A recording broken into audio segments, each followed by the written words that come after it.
games. I've been with the Call of Duty franchise since it began, since it was a twinkle in the eye of the developer. All right, it was with Call of Duty 1, and then all the next series that went on. What I do for them is they're very good. They're very passionate on researching for the topic.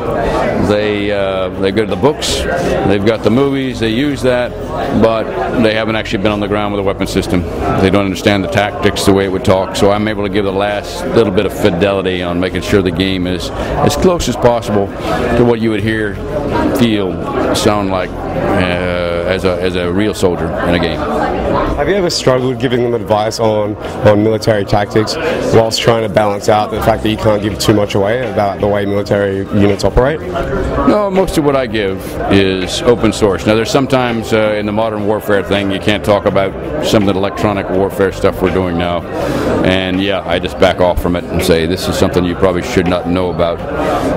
But they're pretty good. Most of the stuff, if you look at open sources, you can kind of figure out what the systems are actually operating. It's very hard to keep secrets anymore with all the web stuff. At the beginning of the development of the game, we'll sit and they'll have just enormous numbers of questions. We'll sit around a whiteboard and we'll talk all the tactics things, and so actually getting them sometimes up and moving, showing them how you go around a corner, how you'd hold a weapon.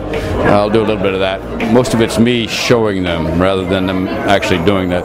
If I had my way, I'd take them all to the field and I'd torture them for about 3 or 4 weeks, make them lay in the mud, not because they'd make a better game, because it would amuse me.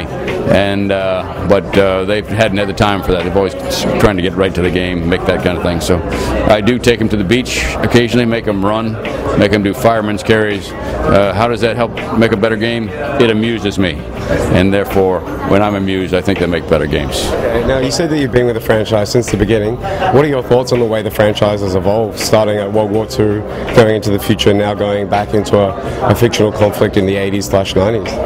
Yeah, I was a real fan of the World War II games. I think they honored a generation of Americans and Australians and Brits that fought a hell of a fight and are dying now at a rate of about 1,500 veterans a day. So, it gave me an opportunity to interview all these guys and use those interviews to help the guys shape the games. When they went to Modern Warfare, I was a little disappointed because, again, don't have to interview the veterans. But then again, they spent so much time on that game. I think it honored the guys that are serving right now. Honored the Aussies that were in Iraq with us for a while. It honored all the folks that are out there that are willing to put their lives on the line for their country's policies. So now they've gone back and covered an era that hadn't been covered before. The Vietnam era, the Cold War era, special operations missions, and I think that does a similar thing. We're going to lose those Vietnam veterans soon. This is going to awaken a lot of kids, a lot of young men into, what did those guys do? What was Vietnam all about? So maybe they'll open a history book or something. So as a former soldier, what are your thoughts on using war as an entertainment form? Yeah, that's always a question. So why would you want to trivialize what the sacrifices that are made by using war? And I would say you're going to do something. You're going to be whacking something in video games. Why not whack something that has some historical context that will force someone to learn something about history? I was just over in Iraq, and the soldiers over there love Modern Warfare. They love it. They come back from patrol and they play Modern Warfare. So here's a guy that has just lost a buddy on a patrol through an IED, but he's yet willing to play a game. He would be the guy to tell you that that's trivialized some experience he's gone through. He won't do that. He thinks the game is one hellacious entertainment product. He also told me it's a great training product. I've had him link the Xboxes together, and the sergeant will actually train his teams with the Modern Warfare game. So I would say the guys in there that got cast the best vote about whether this dishonors the troops in the field have cast their vote, and they think it's good stuff.